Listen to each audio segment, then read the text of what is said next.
Hello everyone. उम्मीद करता हूँ आप सभी लोग स्वस्थ होंगे और अपनी पढ़ाई ज़बरदस्त तरीके से कर रहे होंगे। चलिए, तो जैसा कि कल की वीडियो में आपको मैंने सिलेबस के बारे में बताया था, आज उम्मीद करता हूँ कि आप लोग सब समझ गए होंगे सिलेबस में क्या क्या पूछ सकता है और उसका पैटर्न एग्जाम का क्या हो सकता था, वो उसके बारे में भी आप लोग समझ गए होंगे। आज का नया टॉपिक स्टार्ट करते हैं, द्विघात समीकरण। जैसा कि मैंने कल कहा था, तो चलिए स्टार्ट करते हैं द्विघात समीकरण।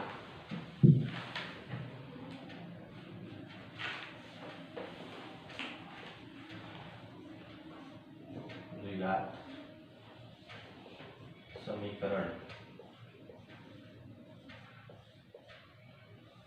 इसको क्या कहते हैं? Quadratic equation.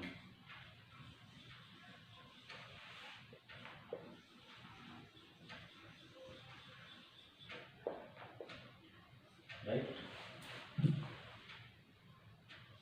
स्पेस की कमी का थोड़ा सा मैं लाइन खींच देता हूँ। पहले इधर कवर करूँगा, फिर उसके बाद इधर उस साइड में कवर करूँगा। चलिए तो स्टार्ट करते हैं द्विघात समीकरण। जैसे मान लीजिए px एक फंक्शन है। ये क्या है? एक बहुपद। px क्या है? एक बहुपद है।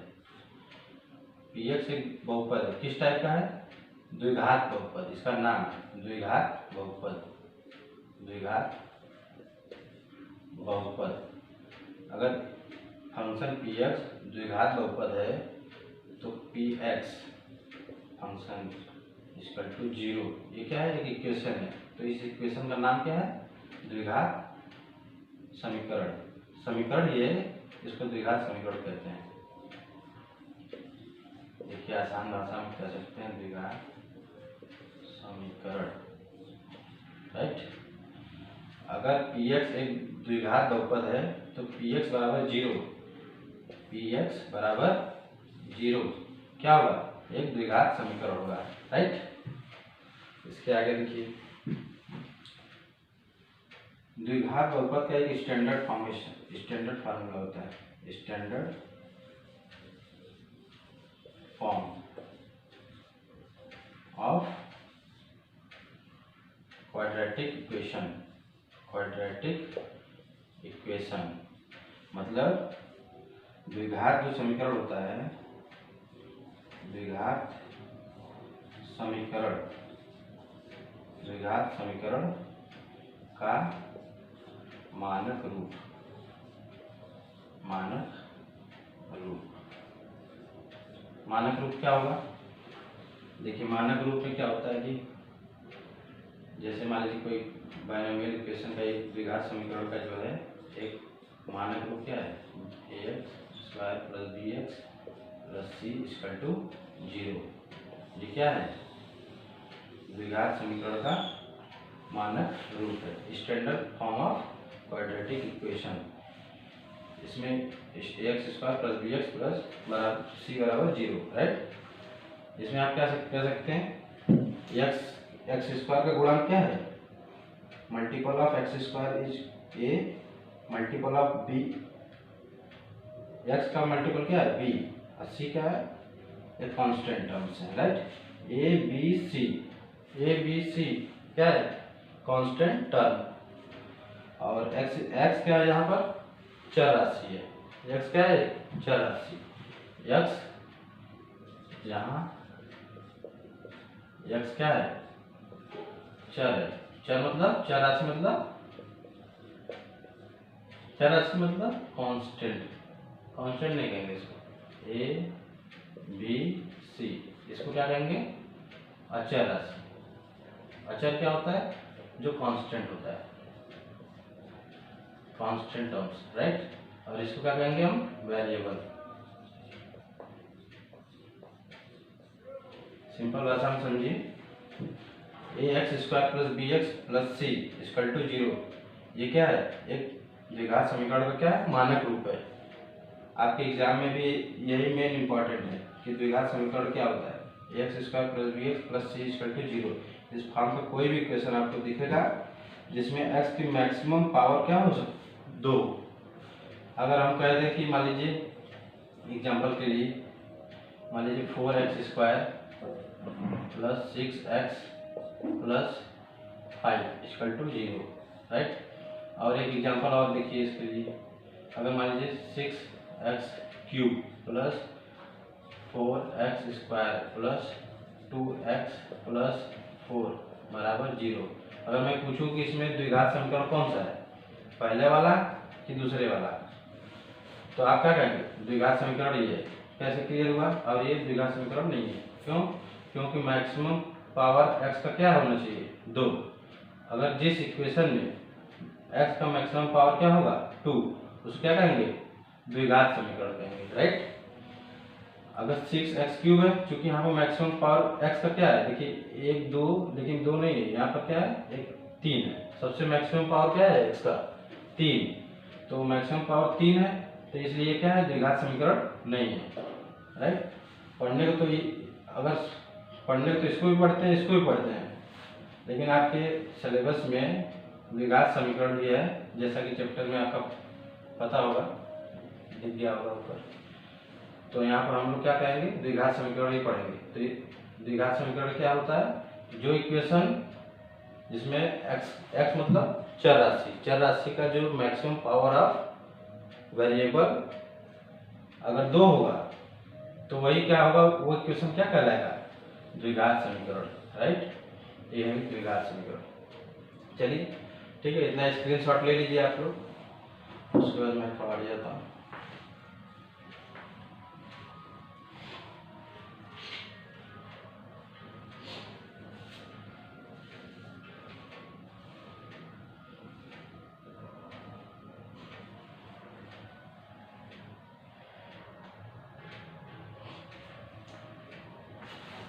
चलिए स्क्रीनशॉट तो ले लिए होंगे आप लोग, इतना समझ गए। इसमें क्या हमने देखा, द्विघात समीकरण में क्या होता है, px क्या है, एक द्विघात बहुपद है। अगर px द्विघात बहुपद है तो px बराबर 0 क्या होगा, द्विघात समीकरण होगा, राइट। उसके बाद हमने क्या देखा कि यही द्विघात जो समीकरण है, ये वाला, मतलब इसका एक स्टैंडर्ड फॉर्म होता है, right. Standard form of the quadratic equation, मतलब द्विघात समीकरण का मानक रूप। तो उसमें हमने क्या देखा, x square plus B x plus c equal to 0, right. जहाँ पर x क्या है, एक वेरिएबल है, चर राशि, और a b c ये क्या है, कांस्टेंट टर्म है। एक चीज और आप लोग ध्यान दीजिएगा, जब x square plus B x plus c equal to 0 लिखे हैं द्विघात समीकरण, तो उसमें एक कंडीशन होगा, a नॉट इक्वल टू 0। ये आप लोग ध्यान में रखिएगा, नोट करके लिखिएगा।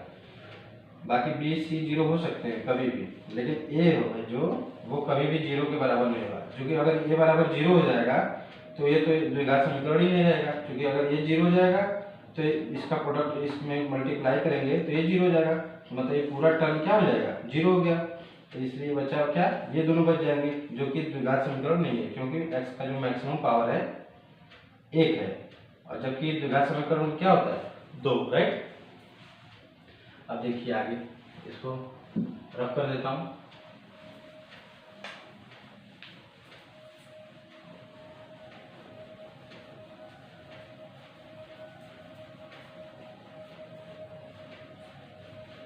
तो सर्दी में ये रफ भी नहीं होता पूरा पहले से। चलिए 1-2 महीना में सर्दी भी खत्म हो जाएगी, फिर अच्छे से पढ़ाई करेगा आप लोग। ये देखिए मीटर गया,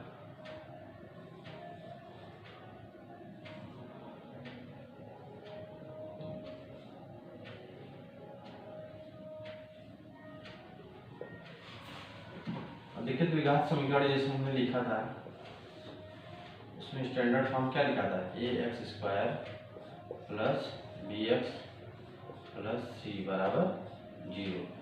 ये क्या है, हमारा एक द्विघात समीकरण है, जहाँ पर हमने देखा था कि ए बराबर नॉट इक्वल टू 0, मतलब ए की वैल्यू जो होगी कभी भी 0 के बराबर नहीं होगी, राइट।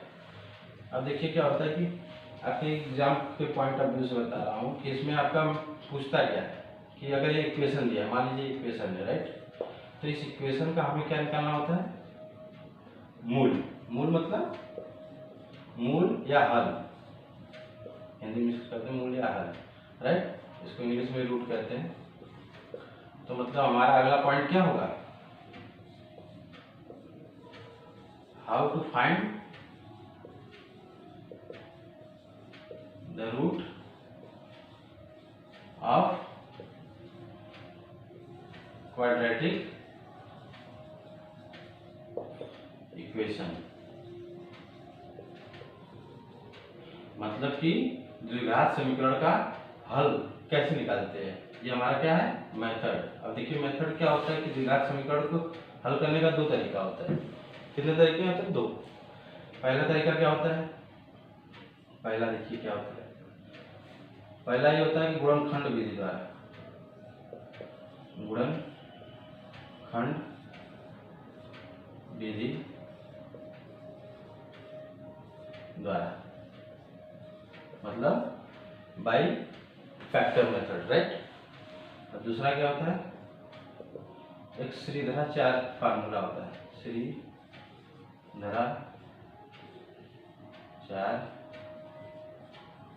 सूत्र, सूत्र मतलब फार्मूला। एक क्या होती है, विधि।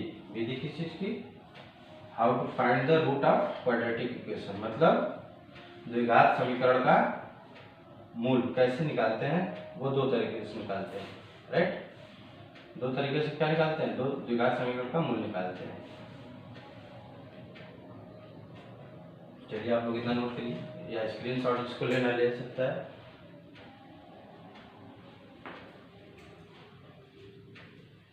इतना आप लोग कर लीजिए, फिर उसके बाद मैं इस पे सोच रहा हूँ पहले इसको पूरी तरह से पूरा डिटेल इसका बता दूँ, फिर उसके बाद आराम से इसका एग्जाम्पल जो क्वेश्चन है एग्जाम में पूछे हुए उसको भी करेंगे।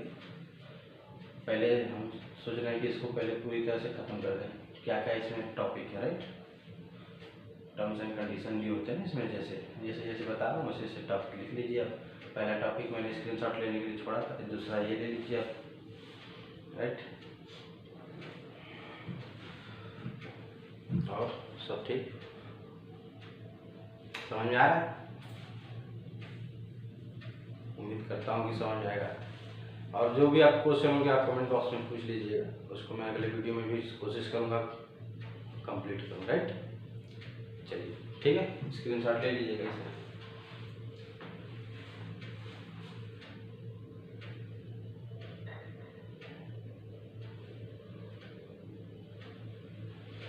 रब कर दे रहा हूँ।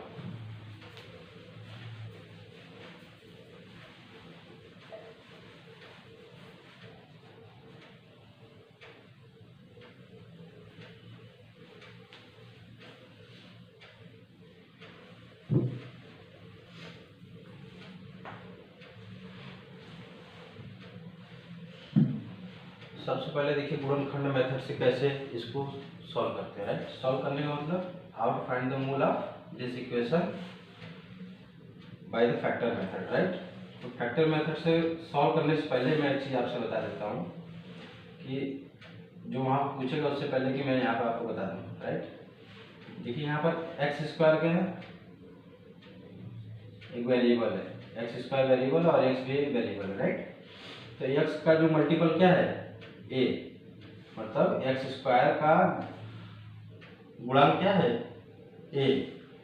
एक्स का गुणांक क्या है, बी, और सी एक क्या है, कांस्टेंट टर्म है, राइट। मतलब एक्स का गुणांक बी, एक्स स्क्वायर का गुणांक कोई पूछे कितना है, ए। इसी तरह आप देखिएगा कि आगे मैं जब फैक्टर मेथड बताऊंगा तो वहां पर इसका यूज होगा, राइट। देखिए यहाँ से गुणनखंड मेथड, गुणनखंड मेथड,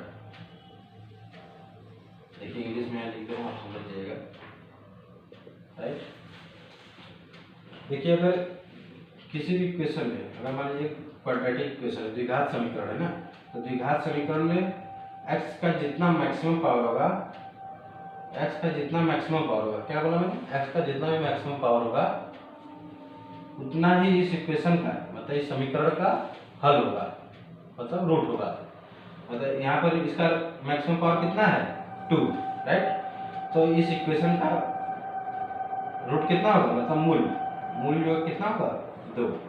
मूल या हल कितने होंगे, 2। मान लेता हूँ मैं क्या होगा उसका, अल्फा बीटा, ये क्या है, मूल मतलब अल्फा बीटा, x की वैल्यू होती है, x की वैल्यू है अल्फा बीटा मतलब 2। अगर इस इक्वेशन को सॉल्व करेंगे हम तो x की कितनी वैल्यू आएगी, 2। अगर मान लीजिए इक्वेशन इस टाइप का था bx + c = 0, तो x की कितनी वैल्यू होती है 1, क्योंकि x का कितना पावर है, मैक्सिमम 1 है, और जहाँ कुछ नहीं होता वहाँ क्या होता है, 1 होता है। तो 1 कितना मतलब x का कितना वैल्यू आएगा, 1 आएगा, समझ गए। अब देखिए मूल हो गया। अब देखिए जब इक्वेशन को सॉल्व करते हैं तो सबसे पहले क्या लिखते हैं, alpha plus beta, alpha plus beta. पूछता है कि मूलों का योग, मूलों का, अगर एक द्विघात समीकरण है, आपने इसमें क्या निकाला, 2 मूल निकाले जो कि अल्फा बीटा है। अब पूछेगा मूलों का योग कितना है, मूलों का योग, समझ गए, मूलों का योग कैसे निकालेंगे आप, अल्फा प्लस बीटा बराबर जो x का गुणांक है, और ये क्या है, x² का गुणांक a है, और x का गुणांक क्या है, b। तो यहाँ पर लिख देते हैं माइनस क्या है, ऑलरेडी यहाँ पर हमेशा रहेगा, राइट। यहाँ पर लिखेंगे x का गुणांक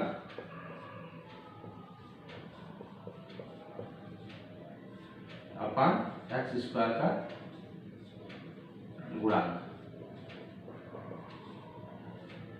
मतलब multiple of x upon multiple of x², मतलब x² का गुणांक और यहाँ पर x का गुणांक।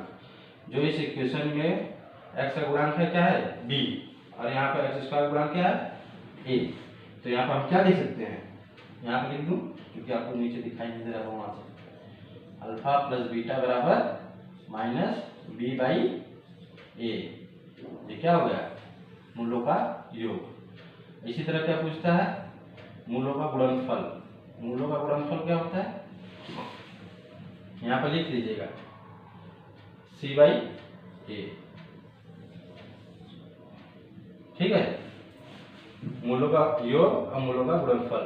यहाँ c क्या है, एक कांस्टेंट टर्म है द्विघात समीकरण में, और a क्या है, x² का मल्टीपल है। आप इसको हिंदी में लिखना चाहते हैं तो लिख लीजिएगा, ये जो कांस्टेंट टर्म अपान x² का गुणांक, राइट।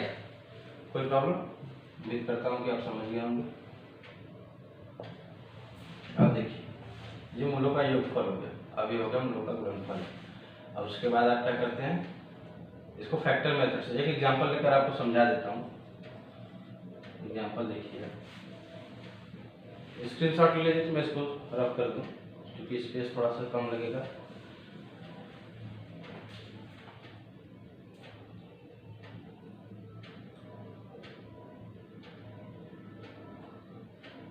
हो गया, इसको रफ कर देता हूँ, एक एग्जांपल ले भी लेता हूँ यहाँ पर। अब इसको मिटाने का मैं एक एग्जांपल लेकर आपको समझा देता हूँ, राइट। तो सर्दी में मिटता ही कैसा है, सर्दी तो कभी ना आए।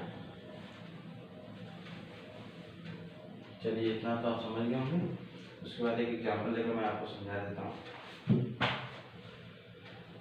मान लीजिए कि इक्वेशन है, क्या है, 4x²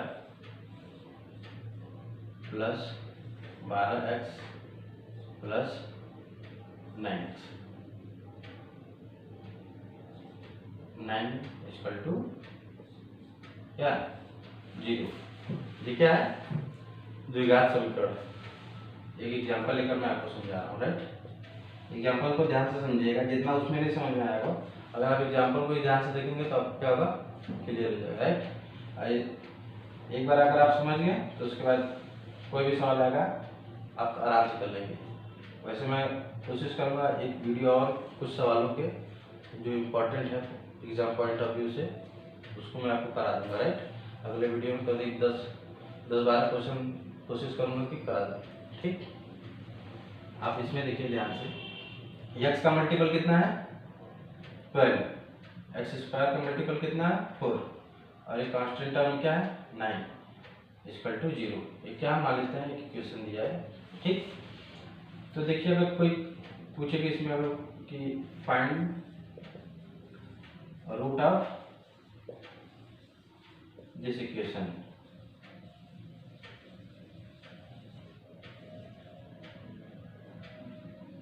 का क्या निकालना है आपको, रूट निकालना है। रूट का मतलब x की वैल्यू, राइट। देखिए कैसे निकालते हैं, फैक्टर मेथड से निकालने के लिए आपको समझा रहा हूं, ध्यान से देखिएगा।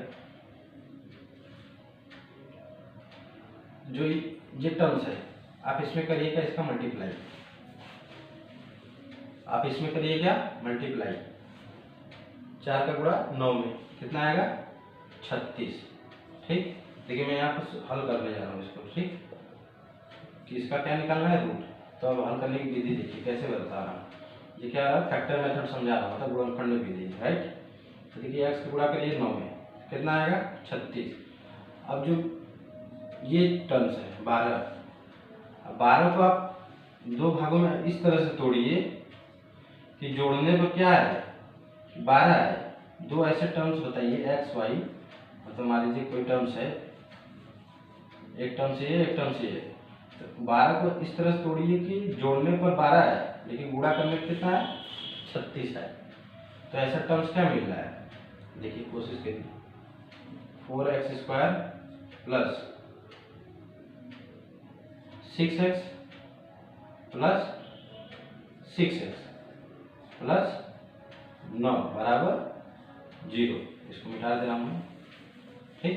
देखिए मैंने क्या किया, 4x² उसी तरह उतार दिया, 12x को क्या लिख दिया, 6x 12x, अब क्या किया 9 बता दिया। अब देखिए 6 को 6 में जोड़ा तो 12 तो आ गया, ठीक। अब देखिए 6 का 6 में गुणा भी करेंगे तो कितना आएगा, कितना आना चाहिए, 4 9 36, मतलब इसका गुणा कितना करना हुआ था, 36। तो इसका मतलब इसका फैक्टर का जो किया आपने, इसको तोड़कर उसको मल्टीप्लाई आपस में कर लेंगे तो 36 आना चाहिए। तो देखिए मैंने क्या किया, 6 गुणा 6 36 आया, राइट, इतना समझ गए होंगे। अब देखिए क्या करते हैं, इसमें टर्म्स कितने हैं, 1 2 3 4, एक इसको पूरा एक मानते हैं, इसको एक, इसको भी एक, इसको एक, पूरा मिला कितना होगा, 4 टर्म्स। तो 4 टर्म्स हो गए तो हम 2 2 का पेयर बना देते हैं, 2 2 का पेयर बना देते हैं, ठीक। और उसके बाद अब देखिए इसमें हम कॉमन क्या ले सकते हैं, जैसे 4x² है प्लस 6x, तो इसमें हम कॉमन ले सकते हैं 2x कॉमन ले लिए तो क्या बचेगा यहाँ पर, 2 2 जा 4 और यहाँ पर x प्लस, और x कैंसिल हो जाएगा तो 2 से 6 काटेंगे तो कितना आएगा यहाँ पर फैक्टर के अंदर 3। फिर अंदर इधर देखिए, अब इस वाले दोनों में से एक का क्या कॉमन दिख रहा है, इसमें भी 3 आ रहा है, इसमें भी 3 आ रहा है, तो हम 3 कॉमन ले ले रहे हैं, ठीक। 3 कॉमन ले लेंगे तो यहाँ क्या बचेगा 2x, राइट, प्लस 3 3 का 9, काट देंगे बराबर कितना हो जाएगा 0, कर दिया मैंने। अब देखिए, अब एक तरह से देखा जाए तो एक टर्म्स ए है, एक टर्म क्या है, ए है, राइट, 2 टर्म्स है, मतलब दोनों में से हमको कॉमन क्या दिख रहा है, कॉमन मतलब सर्वांग मतलब सर्वांग उभयनिष्ठ 2x प्लस 3a, ये दोनों में है, तो इसमें से हम लोग क्या करेंगे, कॉमन ले लेंगे, क्योंकि ये बीच में क्या है, प्लस है, तो एक टर्म ये एक टर्म ये, 2 टर्म, इसमें 2x प्लस 3 कॉमन ले लीजिए तो क्या बचेगा, यहाँ पर देखिए 2x प्लस 3 कॉमन ले लिए, फिर 2x प्लस 3 यहाँ से हटेगा तो यहाँ बचेगा क्या, 2x बचा, प्लस यहाँ से 2x प्लस 3 कॉमन ले लिए तो यहाँ क्या बचा 3 बराबर 0 हो गया। अब इसमें देखिए क्या क्या गया, 2 फैक्टर बन गए, कितने फैक्टर बने, 2 फैक्टर बने, 1 और 2, ये दोनों फैक्टर बन गए। तो इसको अलग अलग क्या करते हैं, अगर 0 बराबर है ना तो हम लोग क्या करते हैं कि इसको 2x प्लस 3 एक टर्म्स ले लीजिए आप, इसको क्या करिए पहले 0 बराबर करिए, तो यहाँ क्या हो जाएगा, अब 3 उधर जाएगा इक्वल टू के, तो 2x equal to -3, x equal to कितना हो जाएगा -3/2, तो x बराबर क्या आ गया 3/2। यही इस द्विघात समीकरण का क्या है, हल है, हल या मूल है। हिंदी में बहुत लोग हल भी बोलते हैं, इंग्लिश में आप रूट बोल सकते हैं, रूट बोलिए काफ़ी अच्छा है, राइट। तो ये है आपका आंसर, राइट, स्क्रीनशॉट ले लीजिएगा इसका, उम्मीद करता हूँ समझ गए होंगे। अगर आपको फैक्टर मेथड से क्या हो रहा है कि प्रॉब्लम हो रहा है, मान लीजिए कभी कभी बच्चों को क्या होता है कि यहाँ पर ये नहीं समझ में आता है, कि इसका फैक्टर कैसे बनाए, ये जो 12 का फैक्टर कैसे बनाए। तो आप जो मैं दूसरा मेथड है नेक्स्ट वीडियो में बताऊंगा श्रीधराचार्य मेथड द्वारा, how to find the root of the quadratic equation, right. तो चलिए आप जितना बताया हूँ उतना आप एग्जाम्पल लगाकर क्वेश्चन जो प्रीवियस ईयर के हैं आप एग्जाम में आने वाले जो हैं उसको आप प्रैक्टिस करिए इतने पे। बाकी मैं इस पर सवाल लगाऊंगा, कल लेक्चर जब लूँगा। बाकी इतना आज के लिए ठीक है। श्रीधराचार्य का मेथड जो बताऊंगा तो उसमें आप लोग देखिएगा कैसे कितना आसानी से सवाल लग जाता है, जबकि क्वेश्चन आपको जब एग्जाम में आएगा लेकिन वहाँ पे पूछ देता है आपको कि गुणनखंड मेथड द्वारा ये हल करिए, या तो फिर बोल श्रीधराचार्य का कहीं पूछता तो है नहीं, आपको पूछेगा कि गुणनखंड मेथड द्वारा हल करिए, सीधे दे देगा, या तो नहीं देगा तो आप श्रीधराचार्य लगा दीजिएगा। फार्मूला है 2 लाइन का फार्मूला है, उसको आप मैं कल बताऊंगा पहले, फिर उसके बाद उस पर क्वेश्चन लगाऊंगा, क्लियर हो जाएगा, राइट। पढ़ाने की जरूरत नहीं है, आप लोग पढ़ाई करिए। और भी सब्जेक्ट है उस पर भी ध्यान दीजिए, और इसके लिए चिंता मत करिए। इसको मैं फरवरी के 10 तारीख तक करीब पूरा आपको मैं इसका पूरा क्लियर कर दूंगा क्या क्या आएगा। आप बेसिक वीडियो देखिएगा, आपको कंप्लीट हो जाएगा, क्लियर हो जाएगा पूरा, कहीं आपको जाने की जरूरत नहीं पड़ेगी, राइट। चलिए उम्मीद करता हूँ आप लोग नववर्ष की शुरुआत अच्छे से अब चलेगी, 2020 की तरह वर्ष ना गुजरे, और अपनी पढ़ाई अच्छी तरीके से करिए, अच्छे नंबर लाइए। चलिए ठीक, okay, take care, bye. Screenshot ले लीजिएगा इसका।